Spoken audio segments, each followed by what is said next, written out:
There are two kinds of inheritance. There's the kind you can measure in dollars and cents, in property deeds and stock certificates. It's a tangible legacy, a transfer of wealth.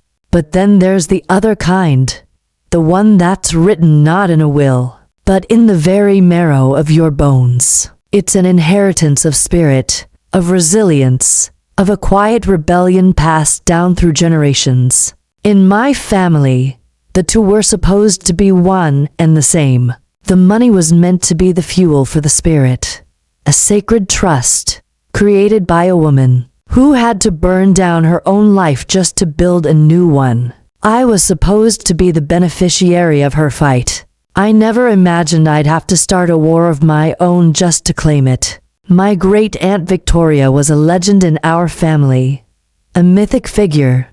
She was born in Detroit in 1930, into a family where a woman's ambition was expected to extend no further than finding a good husband and raising respectable children. The men in our family worked the assembly lines at Ford. They were good, hard-working men, but their vision for their daughters was narrow, defined by tradition and the suffocating expectations of the time. Victoria was different. She was academically brilliant, with a mind that hummed with a different kind of energy. She didn't want a husband. She wanted a scalpel. She didn't dream of a wedding dress. She dreamed of a white coat. When she announced her intention to go to medical school, her father, my great-grandfather, forbade it.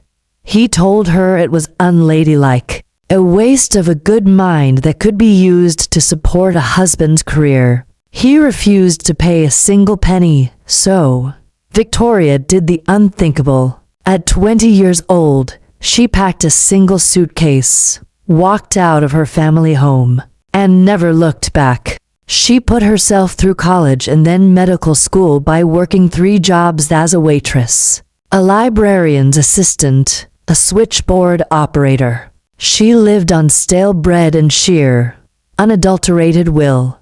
She became Dr. Victoria Johnson, one of the first female surgeons at her hospital. She never married. She never had children. Her work was her life, but she never forgot the women she left behind, or the ones who would come after. She understood that a cage, even a comfortable one, is still a cage. So, with the money she earned and invested wisely over a long and brilliant career, she created a legacy, not for the family as a whole, but very, very specifically for the girls. She established educational trust funds for each of her great-nieces, including me. The documents were ironclad, written with a surgeon's precision. The money was to be used for one purpose, and one purpose only: our post-secondary education. It was her way of giving us the key to our own cages. It was her way of ensuring we would have the choices she was denied. It wasn't just money. It was a declaration of independence, bequeathed from one generation to the next. I grew up knowing about the fund. It was a tangible presence in my life, a promise of a future I was working towards. It motivated me. I graduated high school as valedictorian, with a full academic scholarship that would cover my tuition at the University of Michigan. Victoria's fund was earmarked for my living expenses, my books, my graduate school ambitions. It was my launching pad the day after my graduation party. My head still buzzing with excitement and the promise of the future. I went to the downtown branch of Comerica Bank. I had the trust documents in my hand, my social security card, my driver's license. I felt so grown up, so ready. I sat down at the polished wooden desk of a kind-faced bank officer named Mrs. Gable. "I'm here to inquire about accessing my trust fund," I said, trying to sound as professional as possible. "The Victoria Johnson Educational Trust for Tiffany Hayes." She smiled warmly. "Of course. Let me just pull that up for you." She typed my name into her computer. Her smile faltered. She frowned, her brow furrowing. She typed again, then peered at the screen. Is there a problem? I asked, a small knot of unease forming in my stomach. Well, she said slowly, hesitantly, I see the account here, but the balance seems lower than what you were probably expecting. Lower? I said. What do you mean? It should be around $100,000.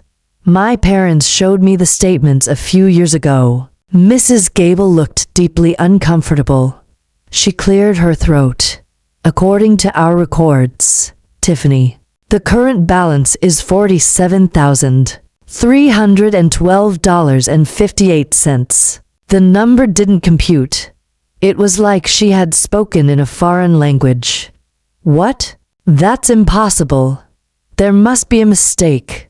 She shook her head, her eyes full of pity. I'm sorry. There have been a series of significant withdrawals over the past 18 months. All of them were signed by the co-trustees on the account. She didn't have to say their names. I knew who they were. My parents, Mark and Susan Hayes. The last major withdrawal was for $120,000. 6 months ago. I sat there, frozen, the blood draining from my face. The hum of the bank's air conditioning sounded like a roar in my ears. $150,000. Gone? My future, my great-aunt's legacy, had been hollowed out, leaving behind nothing but a shell. The drive home was a blur. I gripped the steering wheel so tightly my knuckles were white. The world outside my windshield seemed distant and unreal. The only thing that felt real was the hot, surging rage in my chest. I walked into my childhood home, the trust documents, clutched in my hand like a weapon. My parents were in the kitchen, my mother humming as she chopped vegetables for dinner, my father reading the paper at the table. They looked up and smiled when I walked in. Hey, sweetie, my mom said cheerfully. You're just in time to help me with this salad. I didn't answer. I walked over to the kitchen table and slapped the papers down on top of my father's newspaper. $47,000, I said, my voice dangerously quiet. That's what's left. Where is the rest of it? Their smiles vanished. My father took off his reading glasses. A slow, deliberate movement. My mother stopped chopping. A tense, heavy silence filled the room. Tiffany, honey, let's not be dramatic, my father said, his voice taking on the placating tone he always used when he was cornered. Don't you dare tell me not to be dramatic. I shot back, my voice rising. Where is my great-aunt's money? The money for my education. Where is it? My mother sighed, a long, martyred sound, and put her knife down. She leaned against the counter, her arms crossed. We needed it, Tiffany. Needed it. Needed it for what? It was my father who answered, his eyes refusing to meet mine. Your brother's wedding, he said, his voice barely a mumble. My brother, Brandon, had gotten married 6 months ago. It had been a ridiculously lavish affair, a black tie event at a historic mansion, with a sit-down dinner for 200 guests, a 10-piece band, and a bride in a designer gown that cost more than a car. I had thought it was fiscally irresponsible. I never dreamed it was being financed with my future. You're telling me, I said, the words tasting like ash in my mouth, that you stole my college fund to pay for Brandon's party. We didn't steal it, my mother snapped, her voice defensive. We borrowed it. It was for the family. They admitted it. Just like that. Without remorse. Without apology. They had taken a sacred trust, a legacy forged in rebellion and sacrifice, and they had squandered it on floral arrangements and champagne fountains. The confession was bad enough. The justification was what broke me. They launched into a coordinated defense, their words weaving a tapestry of twisted logic and emotional manipulation. Family comes first. Tiffany, my father said, his voice full of a false, paternal wisdom, and your brother's wedding was a once-in-a-lifetime event. It was important for this family, for our standing in the community. We had to do it right. And it's not like you needed all that money anyway, my mother added, her voice sharp. You got that big scholarship. It covers your tuition. This is just for your living expenses. You can get a part-time job, take out a few loans. Just like everyone else, a little struggle will be good for you. It builds character. I stared at them, my mind reeling. They were dismissing the very core of Victoria's legacy. The fund wasn't just for tuition. It was for freedom.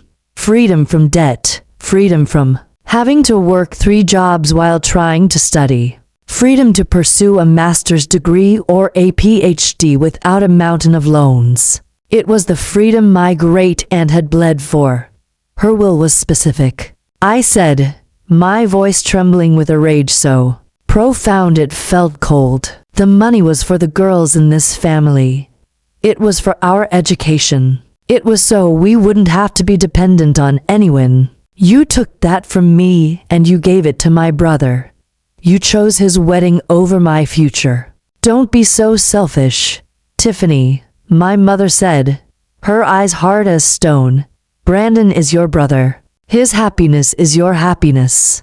A family supports each other. That was the moment I understood. In their eyes, I, the daughter, was a utility. My resources were communal. My brother, the son, was an investment. His public success, his lavish wedding, was a reflection on them. They hadn't just stolen from me. They had fundamentally betrayed me and everything my great-aunt Victoria stood for. I looked at the 2 people who were supposed to protect me, and all I saw were strangers. I turned around without another word, walked out the front door, and left the key on the porch. I knew I could never go back. I drove to my best friend Zoe's house, my hands shaking so badly I could barely keep the car on the road. I stumbled into her living room and collapsed onto the sofa, the whole sordid story pouring out of me in a torrent of tears and fury. Zoe and her parents, who had been a second family to me for years, listened in stunned silence. When I was finished, there was no equivocation, no well, they are your parents. There was only righteous anger on my behalf. That's not just. Wrong, Tiffany, Zoe's dad, a quiet, thoughtful man, said, his face grim. That's illegal. That is a crime. He was right. Their validation was the spark I needed. The next morning, Zoe's mother drove me to the office of an estate attorney she knew, a formidable woman named Rebecca Martinez. I sat in her plush, leather chair, recounting the story for a second time. I was calmer now, the hot anger replaced by an icy resolve. Rebecca listened patiently, occasionally taking notes. When I finished, she looked at me over the top of her glasses, her expression unreadable. Let me see the trust documents, she said. I handed them over. She read through them carefully, her finger tracing the legal language.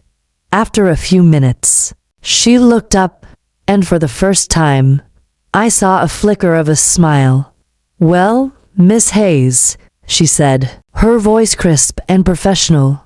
Your great-aunt was a very smart woman. This is one of the most ironclad trust documents I have ever seen. The language is unambiguous. The purpose of the fund is explicitly and exclusively for the beneficiary's education. What your parents did is a textbook case of breach of fiduciary duty. They were legally obligated to act in your best interest, and instead, they acted in their own. We have them. dead to rights. The words were a bomb on my raw, wounded soul. So what can I do? I asked. Rebecca leaned forward. You have two options. You can walk away and let them get away with it. Or you can sue them for the full amount they misappropriated, plus interest, plus your legal fees. You can fight. There was no decision to be made. It had already been made for me, in the cold, unfeeling justification my parents had offered in their kitchen. This wasn't just about money anymore. It was about justice. It was about honoring the legacy of a woman who had fought her own battles. I couldn't let her sacrifice be erased by a caterer's bill. I want to fight, I said, my voice clear and steady. That evening, from the safety of Zoe's guest room, I made the call. My father answered. Tiffany, thank God, he said, his voice full of a feigned, desperate relief. Your mother and I have been so worried.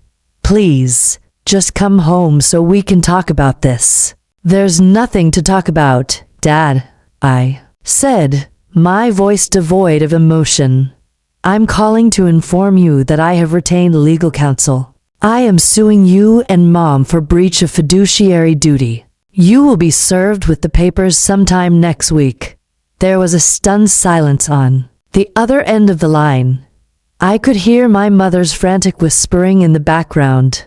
Sue us? My father finally sputtered, his voice a mixture of disbelief and outrage. You would sue your own parents.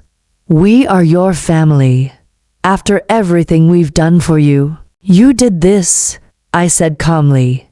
You made the choice when you signed those withdrawal slips. This is the consequence. You are tearing this family apart, he yelled. You are being selfish and ungrateful. No, I said, and a profound sense of peace washed over me. I am finally honoring my great aunt's wishes. Goodbye, Dad. I hung up the phone. The battle lines had been drawn. The war had begun. News of a daughter suing her parents spreads like a virus in a small, tight-knit community. Within a week, it felt like everyone in our suburban Detroit town knew, and everyone had an opinion. The fallout was swift and brutal. My family, and by extension the community, split into two distinct, warring camps.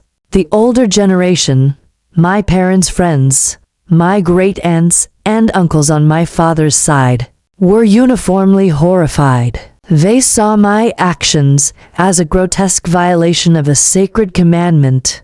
Honor thy father and mother. I was branded as disrespectful, greedy, and cruel. My Aunt Carol called me, her voice dripping with venom. How could you do this to them? She shrieked. They gave you life. They put a roof over your head. And this is how you repay them, by trying to make them homeless. You should be ashamed of yourself. The calls and texts were relentless. A chorus of condemnation from people who only saw the surface of the issue, who believed parental authority was absolute and unquestionable. But then, something unexpected happened. A counter-narrative began to emerge. The younger generation, my cousins, my friends, people who had seen the subtle and not so subtle ways my brother was favored, rallied to my side. They saw it not as an act of disrespect, but as an act of courage. I got messages of support from cousins I hadn't spoken to in years. You're doing the right thing, Tiff, one wrote. It's about time someone stood up to them. Friends from high school posted messages of solidarity on my social media. They saw the bigger picture, a story about patriarchal values, about a woman fighting for her own agency, about holding people accountable for their actions, even when they are your parents. I became a pariah to some, and a hero to others. I was living in the middle of a war zone, and every trip to the grocery store felt like crossing enemy lines. About a month into the legal proceedings, my brother Brandon called. He asked to meet me for coffee, saying he wanted to fix this, against my better judgment, and against the advice of my lawyer. I agreed. I suppose a small part of me still hoped for a glimmer of understanding. From him we met at a neutral Starbucks. He looked uncomfortable, shifting in his seat. He launched into a rambling, self-serving monologue about how this lawsuit was tearing the family apart and putting Mom and Dad under so much stress. He never once apologized. He never once acknowledged that his wedding was the cause of all of this. Then came his grand offer. "Look, Tiff," he said, leaning forward conspiratorially. "This is all just a big misunderstanding. You don't need to sue them. I'll take care of you. I'll pay for your college. Whatever you need for books, rent, you just let me know, and I'll write you a check." I looked at him, my expression unreadable. "You'll put that in a legally binding document?" I asked. "You'll sign a contract, notarized, agreeing to pay for the full 4 years of my undergraduate degree, plus a master's program, equivalent to the amount that was taken from the trust." He balked. He leaned back as if I'd slapped him. "Ho, ho, let's not get crazy with lawyers and contracts," he said, holding his hands up. "This is a family matter. It's about trust. You have to trust me. Trust." The word hung in the air between us, so full of irony it was almost funny. "Trust," I said, a small, bitter laugh escaping my lips. "Brandon, you are the last person on earth I would ever trust. Your offer is hollow. It's a transparent attempt to get me to drop the suit so you can be the hero who swoops in and saves the day. You don't care about my education. You care about your own image." His face hardened. The fox concern vanished, replaced by the familiar arrogance. "Fine," he snapped. "Be that way. But when you make Mom and Dad lose their house, that's on you, not me." He stood up and stormed out of the coffee shop. The last flickering ember of hope I had for any kind of reconciliation with my family died right there, on the sticky floor of a Starbucks. There was no going back. There was only the fight ahead. The day of the trial felt surreal. I sat at the plaintiff's table, Rebecca at my side, calm and composed. Across the aisle, my parents sat with their overwhelmed-looking public defender. They wouldn't look at me. They stared straight ahead, their faces grim masks of martyrdom. My brother was in the front row behind them, a pillar of performative support. The proceedings were surprisingly straightforward, almost clinical. There was no dramatic "a few good men" style confrontation. It was a battle of paper. Rebecca presented the evidence with a surgeon's precision. Exhibit A, Great Aunt Victoria's will and trust documents. The language clear and unambiguous.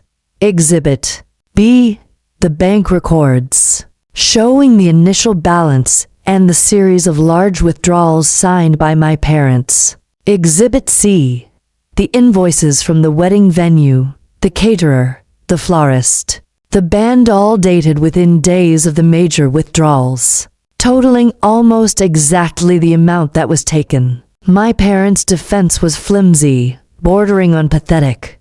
Their lawyer argued that they had acted in what they believed was the family's best interest, that they had always intended to pay me back, that this was all a misunderstanding blown out of proportion.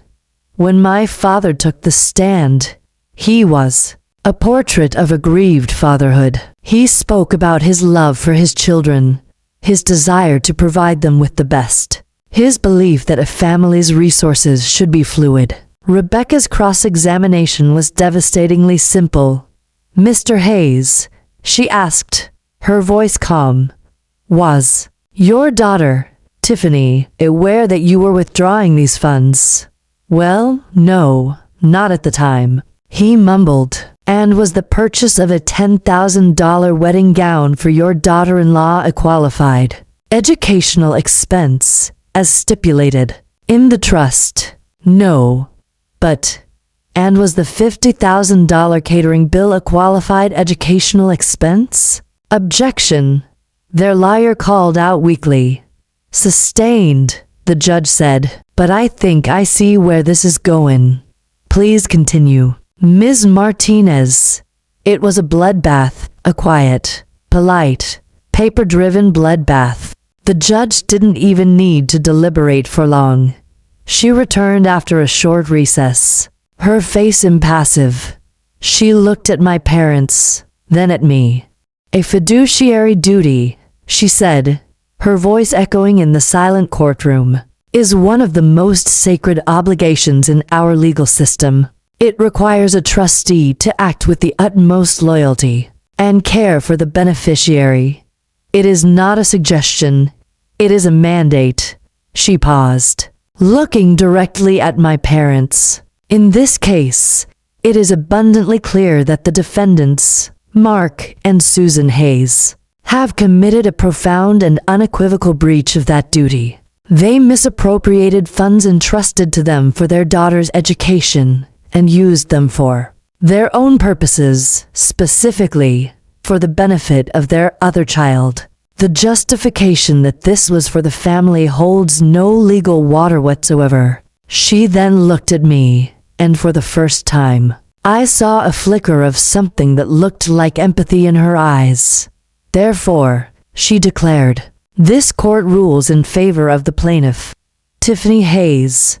I order the defendants to repay the full amount of $152,000 to the trust. Furthermore, I am ordering them to pay prejudgment interest, as well as the plaintiff's full legal fees.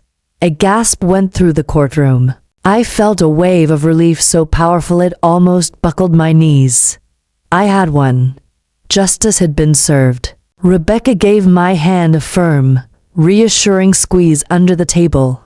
I looked over at my parents. My mother was openly weeping. My father looked pale and shrunken, as if the weight of the judgment had physically crushed him. I had won, but I had no idea what the victory would truly cost.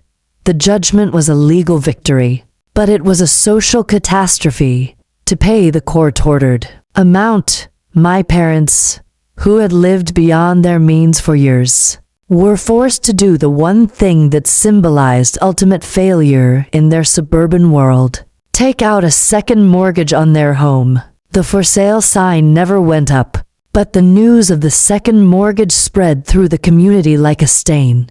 And just like that, the narrative shifted again. I was no longer the brave girl fighting for her rights.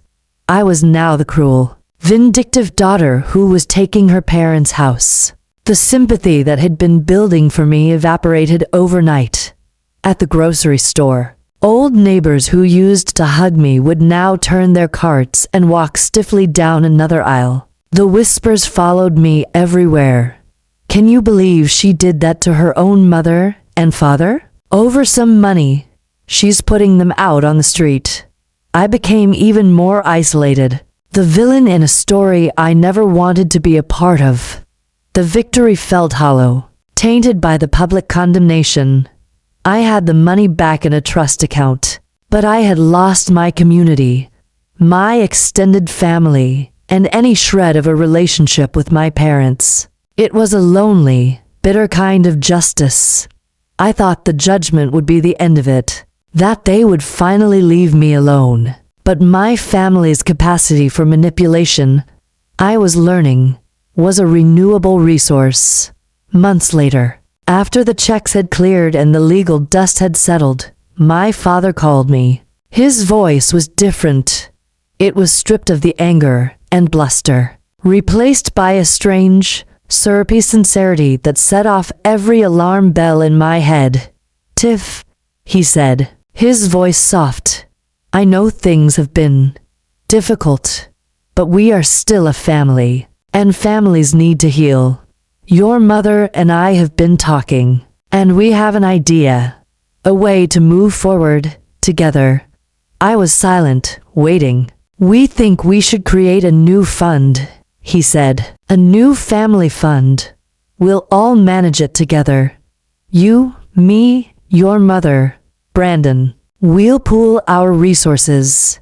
You can contribute the money from the settlement, and we can all make decisions together about how to use it for the good of the entire family, for investments, for emergencies, for whatever comes up.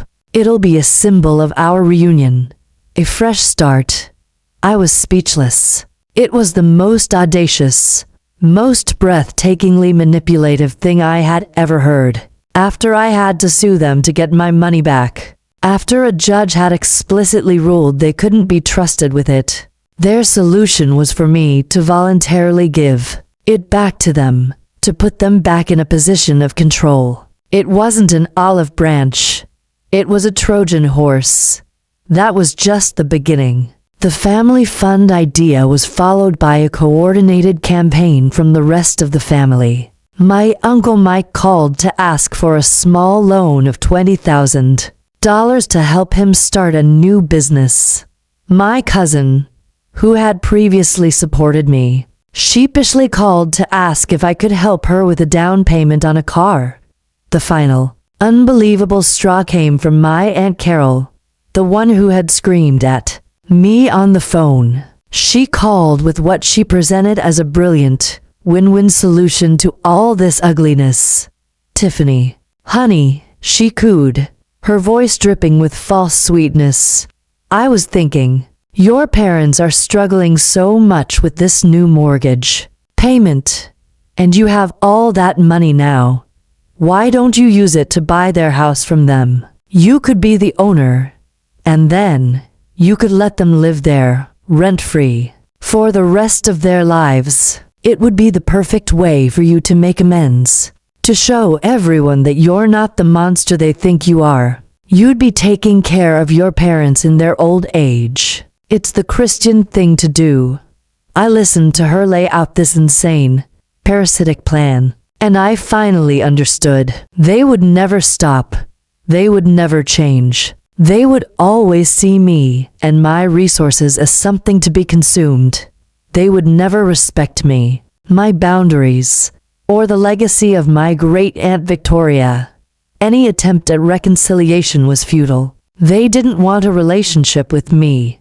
They wanted access to my bank account, and I knew, with a certainty that was both liberating and heartbreaking, that I had to sever the tie, completely and permanently, realizing my family would never change, that they would forever see Victoria's legacy as a piggy bank to be raided. I knew I had to do something radical. I had to take the money and put it so far beyond their reach, so far beyond their comprehension, that they could never touch it again.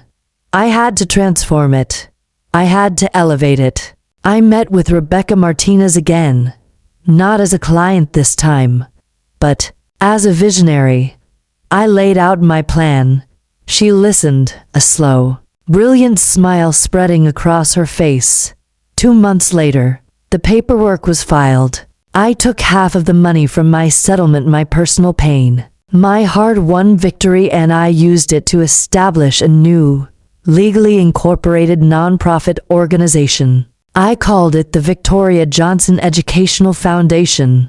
Its mission was simple, and it was a direct echo of my great-aunt's original intent: to provide scholarships and educational grants to promising young women from the Detroit metro area who wished to pursue careers in science, medicine, and engineering.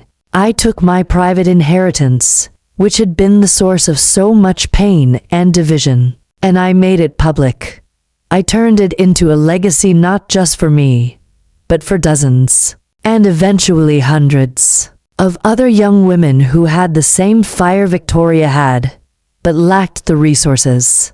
I was breaking the cycle of familial sacrifice and creating a new cycle of public empowerment. The story concludes not in a courtroom or a living room, but in a crowded university auditorium. It's the night of the Foundation's first annual scholarship ceremony. The room is buzzing with energy, with hope, with the palpable excitement of dreams about to be realized. I stand at the podium, looking out at the faces in the crowd. My parents aren't here. My brother isn't here. My aunts and uncles aren't here. And for the first time, their absence doesn't feel like a loss. It feels like peace. Because my family is here. They are sitting in the front row. There's Zoe and her parents, who have been my rock. There's my lawyer, Rebecca, who is now the Foundation's pro bono legal counsel and my mentor. There are my favorite professors from college, who now sit on the scholarship selection committee. And most importantly, there are the 5 young women who are the inaugural recipients of the Victoria Johnson Scholarship: a future doctor, a future engineer, a future biochemist. They are bright and ambitious and unstoppable. I look at them, and I see my great-aunt Victoria. I see her spirit, her resilience, her fierce independence, multiplied by 5. I have taken the inheritance she left for me, an inheritance my family tried to corrupt and consume, and I have given it the one thing they never could: a future. I have built a new family, one forged not by blood, but by shared purpose and mutual respect. I have turned my personal pain into a public legacy, and in doing so, I have finally, truly, honored the inheritance of Dr. Victoria Johnson. Her rebellion is complete, and her legacy is safe.